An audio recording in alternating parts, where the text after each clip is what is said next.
এই আলোচনাটি মূলত নারীদের দায়িত্ব এবং কর্তব্য সম্পর্কিত।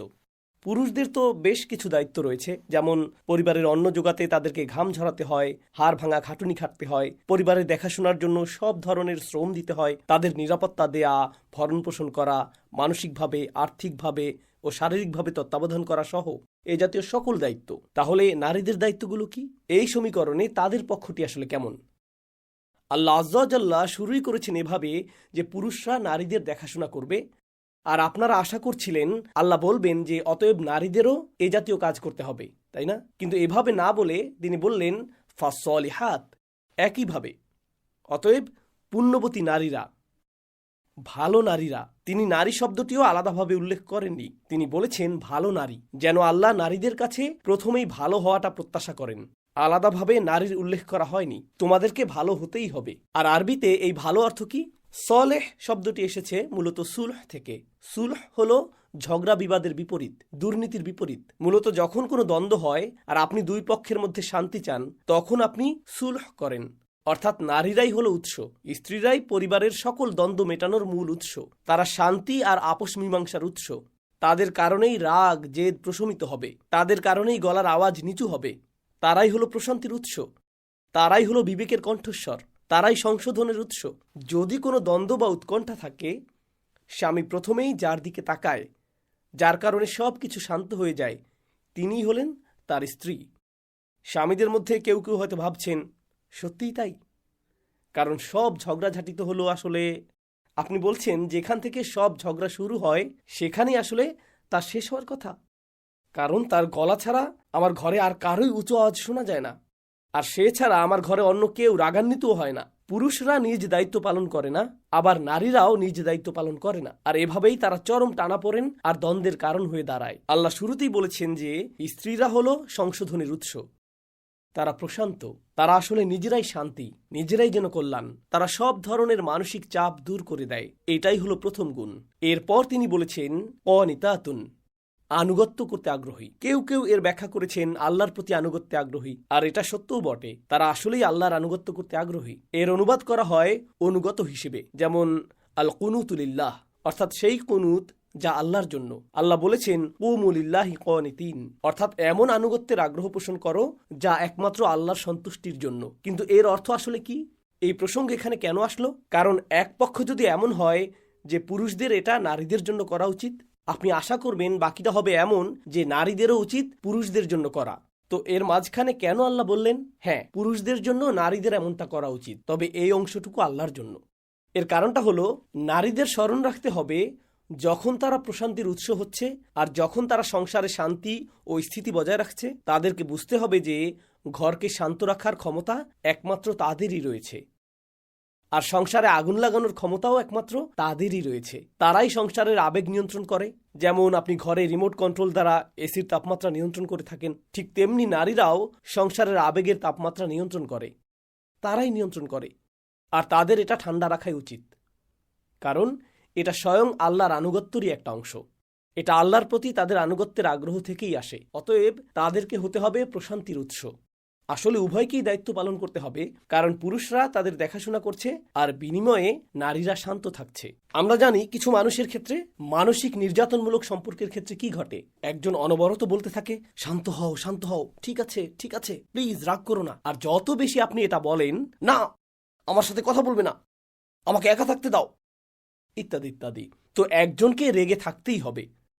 হয়তো স্বামী রেগে আছে আর স্ত্রী তাকে শান্ত করার চেষ্টা করছে, অথবা স্ত্রী রেগে আছে আর স্বামী তাকে শান্ত করার চেষ্টা করছে। তারা এটাকে এক ধরনের নিয়ন্ত্রণ বা ক্ষমতা প্রদর্শনের সুযোগ হিসেবে দেখে। যেমন এবার তাকে পেয়েছি, আমি যদি এখনই শান্ত হয়ে যাই তাহলে তো তেমন পয়েন্ট পাবো না, এই সুযোগে আরো কিছুটা সুবিধা নেওয়া যাক, তাই আমি রাগের এই নাটকটা চালিয়েই যাব, দেখি এটাকে কত দূর পর্যন্ত টানা যায়। তো কাউকে এভাবে অধীনস্থ করে রাখার এই মানসিকতা, এটা আল্লাহ যা চান তার সম্পূর্ণ বিপরীত। তাই আল্লাহ বলছেন অনিতাতুন। এরপর তিনি আরো কথা যোগ করলেন নারীদের আরেকটি দায়িত্ব। তিনি বলেছেন হাফিজাতুল লিল গায়ব, তারা রক্ষা করে যা অদৃশ্য, তারা অদৃশ্য বিষয়গুলোর হেফাজত করে। এর অর্থ আসলে কি? এর অর্থ হলো স্বামী যখন কাজের জন্য বাইরে থাকে সে তখন এমন কিছুই করে না যা তার স্বামী অপছন্দ করে। সে এমন কারোর সাথে কথা বলে না যার সাথে কথা বলাটা স্বামী পছন্দ করে না। তার এমন কোনো বন্ধুবান্ধব থাকবে না যারা স্বামীর কাছে পছন্দনীয় নয়। স্বামীর অগোচরে সে কোনো নেতিবাচক আলাপচারিতায় লিপ্ত না।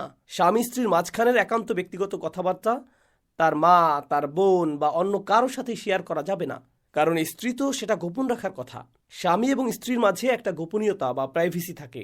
এখন যদি নির্যাতনের কোনো পরিস্থিতি তৈরি হয়, সে আপনাকে মারধর করে বা আঘাত করে অথবা আপনার সাথে উদ্ভট কিছু করে, তখন আপনার এমন কাউকে দরকার যে আসলেই সহায়তা করতে পারবে, শুধু মনের ভাব প্রকাশের জন্য নয়, বরং এমন কেউ যে বিষয়টা সমাধান করতে পারবে। এই সূরার পরের অংশে সেই আলোচনা করা হয়েছে। কিন্তু যখন এটা অভ্যাসে পরিণত হয়, আপনি কেবল কারোর সাথে কথা বলতে চান আর আপনি শুধু স্বামীর বদনাম করেন বা সেসব গোপন কথা বলে দেন যা সে গোপন রাখতে বলেছিল, কিংবা আপনি এমন সম্পর্ক, বন্ধু বান্ধব বা আড্ডায় জড়ান বা এমন সব জায়গায় যান যেখানে যাওয়াটা সে কখনোই পছন্দ করে না, সে যদি আপনাকে সেখানে দেখতো তাহলে সে খুবই মন খারাপ করত কিংবা ভীষণ কষ্ট পেত। আর তারপরও আপনি সেটাই করে যাচ্ছেন। আপনার মাথায় কাজ করছে সে তো জানে না, তাই সমস্যা নাই। আল্লাহ বলেছেন হাফিজাতুল লিল গায়ব, তাদেরকে অদৃশ্য বিষয়গুলো হেফাজত করতে হবে। অর্থাৎ এর একটি অর্থ হলো স্বামীর কাছে যা অদৃশ্য বা অজানা তাদের সেটাও হেফাজত করতে হবে বিমা হাফিজ আল্লাহ, কারণ আল্লাহ এটা হেফাজত করার নির্দেশ দিয়েছেন। লক্ষ্য করুন, এখন সমীকরণটা ভারসাম্যপূর্ণ হলো। একদিকে আল্লাহ আজ্জা ওয়া জাল্লা পুরুষদের বলেছেন তোমাদেরকে ব্যয় করতে হবে, কারণ আল্লাহ তোমাদের উপরকে ফাটল ধরেছে, তাদের মাঝে বিশাল খাত তৈরি হয়েছে আর তারা বুঝতেই পারছে না কিভাবে এই মৌলিক সমস্যাগুলো ঠিক করবে। তখন এমন কাউকে প্রয়োজন যিনি পরামর্শ দিতে পারেন, কোনো জ্ঞানী ব্যক্তি, কোনো দায়িত্বশীল ব্যক্তি, যিনি মেয়ের পরিবারের এবং তার পক্ষ হয়ে কথা বলবেন, এবং ছেলের পরিবার থেকেও এমন একজন প্রতিনিধি আনুন আর তাদের আলোচনার মাধ্যমে এর সমাধান করুন। অন্য কারোরই এখানে জড়ানো উচিত নয়। এটা রাতের খাবারের আড্ডার কোনো বিষয় না, এটা ঈদের দাওয়াতের কোনো মুখরোচক আলোচনার বিষয় না। এই দুইজনের বিরোধ চলছে, এটা অন্য কারো বিষয় নয়। এখানে একজন দায়িত্বশীল মানুষ প্রয়োজন, যার দরদ আছে, যিনি বিষয়গুলো বোঝেন, যিনি অতিরিক্ত আবেগপ্রবণ নন, যিনি অতিরিক্ত রাগী নন। তিনি স্ত্রীর পরিবার থেকে আসবেন, স্বামীর পরিবার থেকেও একজন শান্ত ধীর স্থির মানুষ আসবেন, এবং তারা একসাথে বসে পারস্পরিক আলোচনার মাধ্যমে সমাধানের চেষ্টা করবেন। যদি মিটমাট হয়ে যায় ভালো, আর যদি তা না হয় সেটাও ঠিক আছে। এভাবেই আসলে সমস্যাগুলোর সমাধান হওয়ার কথা। এভাবেই পারস্পরিক ঘৃণা সৃষ্টি রোধ করা যায়। জানেন অনেক সময় কি ঘটে থাকে? মানুষ ভাঙা সম্পর্ক নিয়েই বাস করতে থাকে, তারা কাউকে জানায়ও না, ভাঙা সম্পর্কটাকে জোড়াও লাগায় না। তারা এভাবেই একে অপরের প্রতি ঘৃণা পুষে রাখে। স্বামী স্ত্রীর মাঝে যখন এরকম ঘৃণা থেকে যায়, বাচ্চারাও সেটা লক্ষ্য করে আর তারা শিখে যে এটাই হয়তো স্বাভাবিক। মা বাবার পরস্পরের সাথে এভাবে কথা বলাটা স্বাভাবিক। যখন এই বাচ্চারা বেড়ে উঠবে আর তাদের বিয়ে হবে, ভাবুন তো তারা তাদের জীবনসঙ্গীর সাথে কিভাবে কথা বলবে। তারা তো সেটাই শিখেছে, বাড়ি থেকে তো তারা এই স্কুলিংটাই পেয়েছে। তাই আপনার ঘরে যখন শান্তি না থাকে, আপনি আসলে সেই বিশৃঙ্খলা পরবর্তী প্রজন্মের মাঝেও ছড়িয়ে দিচ্ছেন। এটা এক ধরনের অবচেতন শিক্ষা। শিশুরা দেখে দেখে যা শেখে তা তারা কখনো ভুলে না। ক্লাসরুমে যা শেখা হয় তা মানুষ ভুলে যায়। আপনি যখন ছোট ছিলেন, শিক্ষক ক্লাসে কি বলেছিলেন তা আপনার মনে নেই। একটা জিনিস আপনার মনে আছে, বাবা মা বাড়িতে কি করতেন সেটা আপনার মনে আছে। আজও এই বয়সে এসেও আপনি সেটা মনে রেখেছেন, কারণ মানুষের ব্যক্তিত্বের উপর এটা একটা গভীর ছাপ ফেলে। তাই এটা শুধুমাত্র স্বামী স্ত্রীর মধ্যেই সীমাবদ্ধ থাকছে না, এটা মূলত আমাদের রেখে যাওয়া আদর্শের অংশ। সন্তানদের জন্য হলেও পরিবারে প্রশান্তি প্রয়োজন। আমি আন্তরিকভাবে দোয়া করি আপনারা যারা বিবাহিত স্বামী এবং স্ত্রী, তারা যেন সত্যিই নিজেদের দিকে লক্ষ্য করেন এবং বুঝতে পারেন যে আল্লাহ যেভাবে চেয়েছেন সেভাবে আপনারা দায়িত্ব পালন করছেন কিনা। আর আমি আন্তরিকভাবে আশা করি যদি আপনারা খুব কঠিন কোনো দাম্পত্য সংকটে পড়ে যান, তবে যেন নিজেদের পক্ষ থেকে, নিজেদের পরিবারের থেকে বিশ্বাসযোগ্য কাউকে খুঁজে পান। যদি পরিবারে নির্ভরযোগ্য কেউ না থাকে, কারণ এমনটাও ঘটতে পারে, হতে পারে সবাই অবিবেচক, সেটা হতে পারে, সবাই হয়তো অবিবেচক, তখন আপনাকে এমন কাউকে খুঁজে বের করতে হবে যে অন্তত আপনার পক্ষটি যুক্তিসঙ্গতভাবে তুলে ধরে আপনার হয়ে কথা বলতে পারবে। কারণ আপনি যদি নীরবে নির্যাতন সহ্য করতেই থাকেন, তাহলে আসলে যা ঘটছে তার জন্য আপনিও আংশিকভাবে দায়ী। এটা শুধু আপনার সাথেই নয়, আপনার সন্তান বা ভবিষ্যৎ প্রজন্মের সাথেও সম্পর্কিত, তাই না? কারণ কারো প্রতি ক্ষোভ নিয়ে বেঁচে থাকা মোটেও সমীচীন নয়। এটাও সমীচীন নয় যে কারো দিকে তাকাবেন আর সারাক্ষণ মনে করবেন সে আপনাকে কতটা কষ্ট দিয়েছে। অশান্তিতে দিন কাটানো সমীচীন নয়। বিয়ের মূল উদ্দেশ্যই ছিল লিতাসকুনু ইলাইহা। আল্লাহ ভালোবাসা এবং যত্নের উল্লেখ করারও আগে, মাওয়াদ্দাত ওয়া রাহমার উল্লেখ করারও আগে বলেছেন বিয়ের প্রথম উদ্দেশ্যই হলো যাতে তোমরা একে অপরের মাঝে প্রশান্তি খুঁজে পাও। তার দিকে তাকালে আপনি যেন প্রশান্ত হয়ে যান, স্বস্তি পান। অবশেষে আমি একটা নিরাপদ আশ্রয় পেয়েছি। এটাই সেই জায়গা যেখানে আমি মর্যাদা পাবো, অপমানিত হব না। অতীতের ভুলগুলো মনে করিয়ে আমাকে খোঁটা দেওয়া হবে না। আমি সম্পূর্ণরূপে স্বস্তিতে থাকব, কারণ আমি আমার জীবনসঙ্গী স্বামী বা স্ত্রীর সান্নিধ্যে আছি। যদি সেটা না থাকে তবে তা সৃষ্টি করতেই হবে। আর যদি নিজে নিজে সেটা করতে না পারেন, তাহলে আপনার বাহিরের সহায়তার প্রয়োজন, বিশেষজ্ঞ সহায়তা প্রয়োজন। আল্লাহ আমাদেরকে তৌফিক দান করুন যেন আমরা ভাঙা সম্পর্কগুলো ঠিক করতে পারি এবং আমাদের নিজেদের ও পরিবারের জন্য যা উত্তম তা করতে পারি। আল্লাহ আমাদের তৌফিক দিন এবং সেই সামর্থ্য দান করুন যেন আমরা সঠিক সহায়তা গ্রহণ করে ভাঙা বন্ধনগুলোকে আবারও জোড়া লাগাতে। উস্তাদ নোমান আলী খানের কোরআনের যে গভীর বিশ্লেষণগুলো আপনার আত্মাকে স্পর্শ করে, সেগুলো যদি এখন আপনার সংগ্রহে থাকতো তবে কেমন হতো? NAK বাংলা টিম উস্তাদের সেই জগৎ কাঁপানো বিশ্লেষণগুলো বাংলায় বই আকারে নিয়ে এসেছে আপনার জন্য। প্রশান্তির খোঁজে, আমি ও আমার রব, কিংবা উপমার শৈল্পিকতায় মুগ্ধময় কোরআন, আমাদের প্রতিটি বই এখন পাঠকপ্রিয়। আলহামদুলিল্লাহ। আপনার কপিটি সংগ্রহ করতে ও প্রকাশিতব্য বইগুলোর আপডেট পেতে ভিডিওর ডেসক্রিপশন চেক করুন অথবা যোগাযোগ করুন বুকিশ পাবলিশারে। শুধু শুনবেন কেন, উস্তাদের কোরআনের সুগভীর প্রজ্ঞার কাজগুলো আরো বিস্তারিতভাবে পড়ুন। বইগুলো হোক আপনার আত্মিক প্রশান্তির সঙ্গী। সূরা মুলকের একটি আয়াত দিয়ে যেখানে বলা হয়েছে লোকেরা জাহান্নামে প্রবেশ করছে আর প্রবেশ করাকালে তাদেরকে তাদের অপরাধ সম্পর্কে জিজ্ঞেস করা হচ্ছে, তখন তারা উত্তরে বলবে ওয়াকালু লাউ কুন্না নাসমাউ আও নাকিল মা কুন্না ফি আসহাবিস সাঈর। বিখ্যাত একটি আয়াত। এবং তারা বলবে যদি আমরা শুনতাম। চলুন এখানে একটু থামি। এখানে কি শোনার কথা বলা হচ্ছে? যদি কোরআন শুনতাম, যদি ইসলামের বার্তা শুনতাম, যদি উপদেশগুলো শুনতাম, যদি কোরআন শুনতাম। এই অংশটি সবাই বুঝে, কিন্তু এরপরের আয়াতে ওয়া নাকিলু বলা হয়নি, বলা হয়েছে আও নাকিলু। লাউ কুন্না নাসমাউ আও নাকিলু। আর আরবিতে আও অর্থ অথবা। যদি আমরা শুনতাম অথবা বিবেক বুদ্ধি প্রয়োগ করতাম, অর্থাৎ যদি শুনতাম অথবা অন্তত পক্ষে চিন্তা ভাবনা করতাম।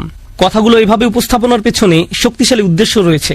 একদিকে মুসলমানরা কিছু শুনলে সেখান থেকে কিছু শেখার চেষ্টা করবে। আমরা খুতবা শুনি, রিমাইন্ডার শুনি, লেকচার শুনি, কিছু পড়লেও আমরা ওইখান থেকে শিখি। এগুলো থেকে আমরা উপদেশ গ্রহণ করে থাকি এবং হতে পারে এগুলোর আলোকে নিজের ভালোর জন্য নিজের মাঝে পরিবর্তন আনি। অন্তত পক্ষে প্রত্যেকের মাঝে পরিবর্তনের চেষ্টা থাকা উচিত।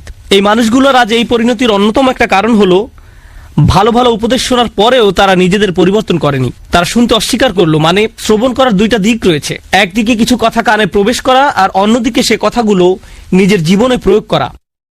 আরবি ভাষার ক্ষেত্রে এই কথা যেমন সত্য, তেমনি ইংরেজি ভাষার ক্ষেত্রেও সত্য। যেমন যখন একজন বলেন আমি তাকে উপদেশ দেওয়ার চেষ্টা করেছি কিন্তু সে শোনেনি, এর অর্থ এটা নয় যে সে আমার কথা শুনতে পায়নি, বরং এর অর্থ হলো সে আমার কথা অনুযায়ী কাজ করেনি। তাহলে দেখা যাচ্ছে শ্রবণ করার মাঝে এই দুইটি দিক রয়েছে। কিন্তু পরের কথাটির উপর আজ আমি জোর দিতে চাই, অথবা যদি আমরা চিন্তা ভাবনা করতাম, যদি আমরা নিজেদের বিবেক বুদ্ধি প্রয়োগ করতাম। এই আয়াতের বাহিরে আরো বহু আয়াতে আমাদের বলেছেন একজন মুসলিমের নিয়মিত চিন্তা করা উচিত। এমনকি যখন সে কোনো শায়েকের কাছ থেকে কিছু না শুনে নিভৃতে বসে থাকে তখনও তার চিন্তা করা উচিত। আমরা সর্বদা চিন্তাশীল মানুষ।